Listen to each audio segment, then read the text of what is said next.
I got a special treat for you today. This is the Xbox One Elite controller, and this is the case for it. So I just wanted to show you the whole thing because it's actually quite cool. This is actually my favorite of the Xbox One controllers, and here it is. What a beaut. I actually really enjoy this controller. It's got the perfect weight, and it's just the rubber pad on the sides. It's just a really nice, comfortable controller compared to the other two that are out, as well as the Slim. I know we'll talk about the Slims in a minute, or in another video, but this actually is a very comfortable controller. I like these controllers. You can even put your these bars right here on the back and have these programmed through your Xbox on what you want to do. There's two settings you can do. You can do one setting, and you can basically you can do two different settings. If you play Call of Duty and you want certain triggers and buttons on your controller to act a certain way, you can actually program that in your Xbox One. Let me mention the accessories too. The accessories that come with the accessory, which is kind of funny, are magnetic analog sticks, or joysticks, which I find very fascinating. Once you put this on, they sit in here magnetically, and this is actually a metal joystick here. This isn't like the plastic ones. These are metal and with the rubber coating on the top. So there's just a heavier feel, more smoother feel to this. Like I said, all around I enjoy. This is my favorite controller out of all the controllers I work on. These are my favorite controllers. You can use the regular size analog controls. You can use the tall, rounded. You can use the tall original. I mean, I find these a little uncomfortable, but hey, you know, whatever suits whatever floats your boat, right? You can even change the directional pad. You can use the digital version or the original version. And once again, all magnetic. It just sits right in there. It doesn't pop right out unless you use a little bit of force, and it comes right out. So I'm actually going to take all the accessories off so they don't get in the way. And just like before, you're going to want to use a flat edged kind of tool because you got to take these side panels off. I'm going to take the battery cover off too. But what they did on the Elites is there's actually a fine strip of double-sided tape now on the inside. And when you pry these off, it's going to be a lot harder compared to the version 2 and the original. So when you get in there, you're going to want to put a lot of force. And you're not going to break it. It's just, it's on there really good because of the clips. And you can see right there, there's your double-sided tape. So it's on that. It's like that on both sides. So you just want to get in there and just give it a little bit of force and it pops right off. 5 screws, it's all it is that holds it in place.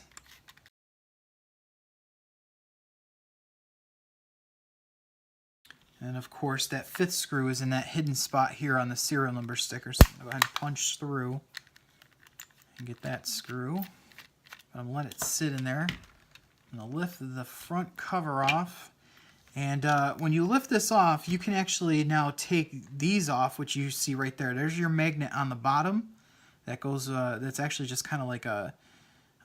It looks like a washer because it has to sit inside, right around where the analog controls have to sit.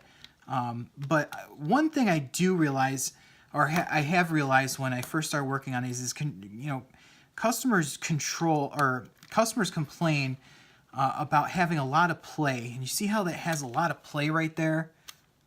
That is completely normal. Because these ones are metal, they're going to move around. It's not going to be a snug fit. Sometimes they are, sometimes they're not, but they will have a little bit of play in them. That's completely normal. Ooh, right off the bat, I can tell I see one problem already, and I'll show you that in a second. Oh, so see, they fall right out too. So I'm going to push these to the side because they're going to have to put them back on anyway.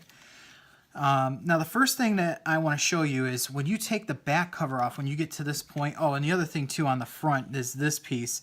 This is your button for your switching between configuration 1 and 2. Just set that aside. You don't want to lose that. But when you get to this point where the front cover's off, all your accessories for that is off, and you get to the back cover, lift it slightly. Don't pull on it. Don't yank it too hard. You don't want to separate it fairly quickly. And I'll show you why right here. There's that ribbon cable I was talking about. It actually attaches right here on the analog board. And it goes to another board on the back of your back cover here that allows these functions here on your board to work. It's not pushed in like by a push or pressurized settings that, you know, like the PS4 controllers have. That's a ribbon cable in there, so you don't want to, you don't want to rip that ribbon cable if you take that apart. So it does have that very fragile clip. So just use your fingertip, unclip it on the one side, and just a little bit of pressure will, or a little bit of a tug and pull will pull that ribbon cable right out. And we'll go ahead and put that aside. And up to that point, everything else is the same. You know, this is not much different than the Generation 2 controller, other than the added port here so that you get the extra controls on the back cover of your Elite controller. Main board is still the same with maybe a little different of a lineup, different components as such. But everything else still seeds and sits the way it is as a Generation 2. You still have 2 port prongs in there. Nothing else is different other than the port here. So I'm not going to desolder anything in here. I don't want to get too involved, but it's 2 screws on either side. You don't want to clip the wires. You can want to desolder these, pull these off. Once everything is off, you can go ahead and pull this board up.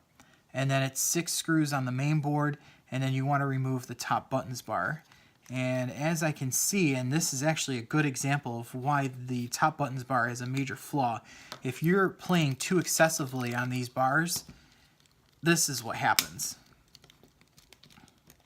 Let me get that off right there.